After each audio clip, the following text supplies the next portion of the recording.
Have you ever stood on a beach, looked out at the endless ocean, and felt impossibly small?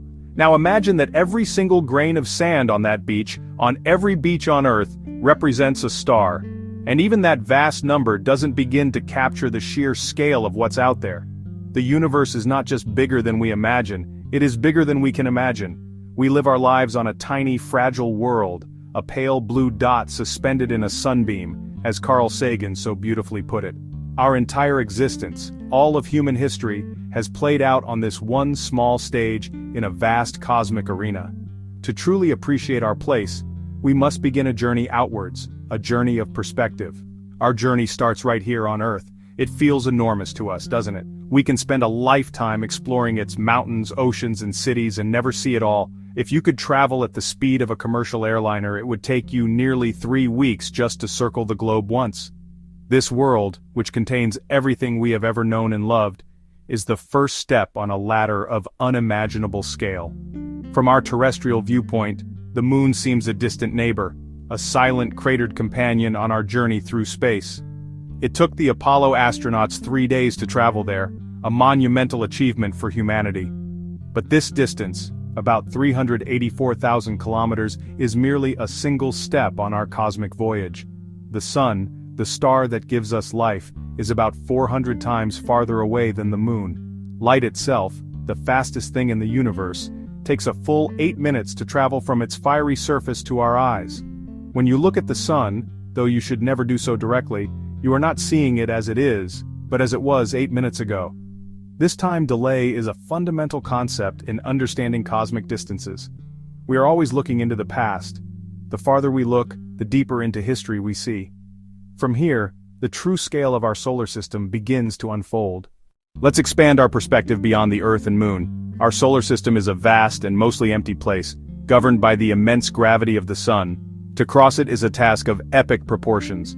The Voyager 1 spacecraft, one of the fastest human-made objects, has been traveling away from us for nearly 5 decades, and has only just crossed into interstellar space. This is the region beyond the influence of our Sun's solar wind. Think about that. A lifetime of travel just to leave our immediate stellar backyard. Our solar system is like a small pond, and we've only just sent a paper boat to its edge. The distances here are so large that familiar units like kilometers or miles become hopelessly unwieldy, so we use the speed of light as our measuring stick. It takes light about 5.5 hours to travel from the Sun to Pluto. If you were standing on Pluto looking back at our star, you'd see the Sun as it was when you finished your morning coffee on Earth. The solar system, from one outer boundary to the other, is a few light days across. It's filled with giant planets, icy comets, rocky asteroids, all dancing in a slow, silent ballet around a single ordinary star. But even this immense system is a tiny, isolated outpost. Proxima Centauri is so far its light takes more than 4 years to reach us. That's about 40 trillion kilometers. If Earth-Sun equals 1 meter in a model, Proxima would be over 260 kilometers away. Imagine driving 3 hours on a motorway to get there in that model. And between them, an almost perfect, cold, dark vacuum.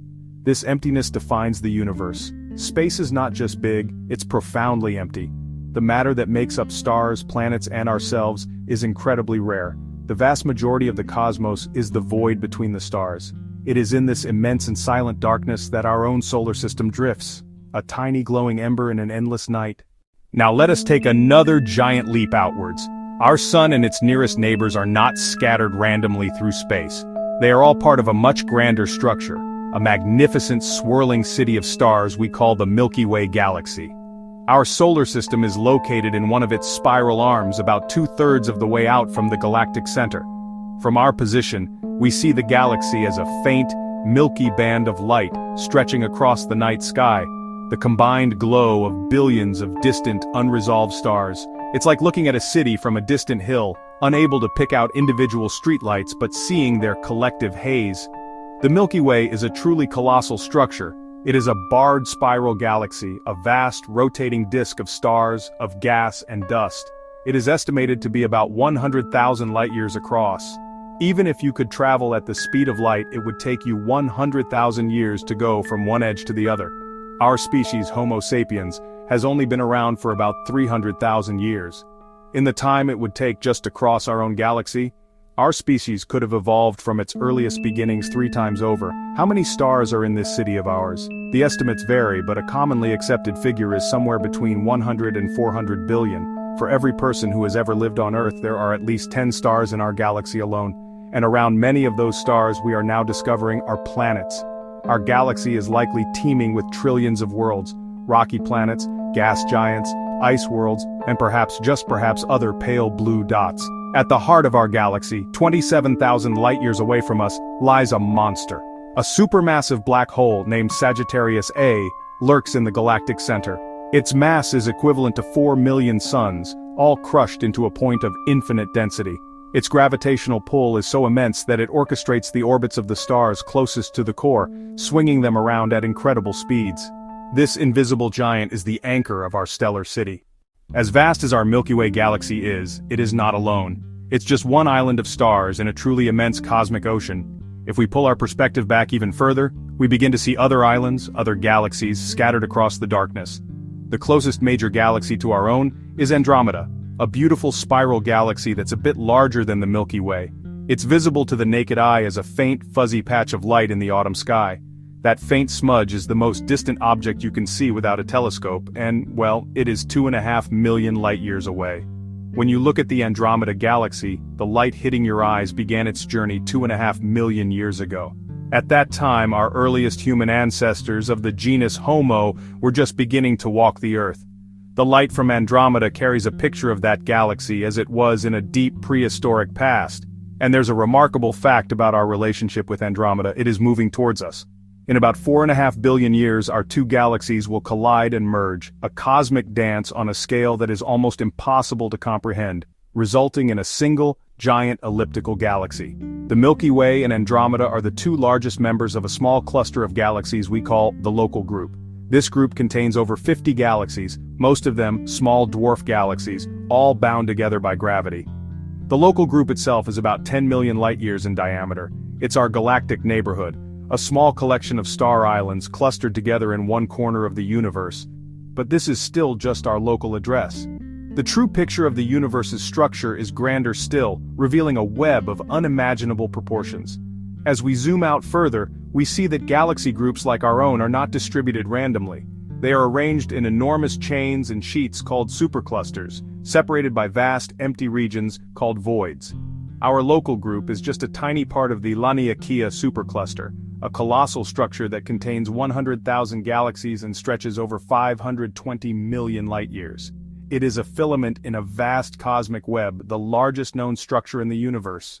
We have traveled from our planet, past our star, through our galaxy, and across our local supercluster. What lies beyond? We can only see so far. There is a horizon to our view, a boundary to what we call the observable universe. This boundary exists because the universe has a finite age, about 13.8 billion years. Light from any object farther away than that hasn't had enough time to reach us yet. The edge of the observable universe is therefore not a physical wall, but a horizon in time. We are looking back to the dawn of the cosmos itself. The full diameter of the observable universe is estimated to be about 93 billion light-years. The universe has been expanding since the Big Bang, stretching space and carrying the most distant galaxies farther away. Think of it like dots on an inflating balloon. Every dot moves away from every other dot. And what about the number of galaxies within our view? Deep field images from Hubble suggest there could be as many as 2 trillion galaxies. 2 trillion. Remember the analogy of stars as grains of sand? 2 trillion galaxies, each with billions of stars, means there are more stars than grains of sand on every beach on Earth. It becomes an abstraction, a symbol of infinity. So we stand at the edge of what we can see, looking back at the faint glow of the universe's birth. What lies beyond that horizon? Is it just more universe, more galaxies, more stars, or is our universe one among many in a multiverse? We don't know. Science brings us to this precipice and leaves us with profound wonder. We look out at the endless ocean, humbled by the scale. Have you ever stood on a beach, looked out at the endless ocean and felt impossibly small?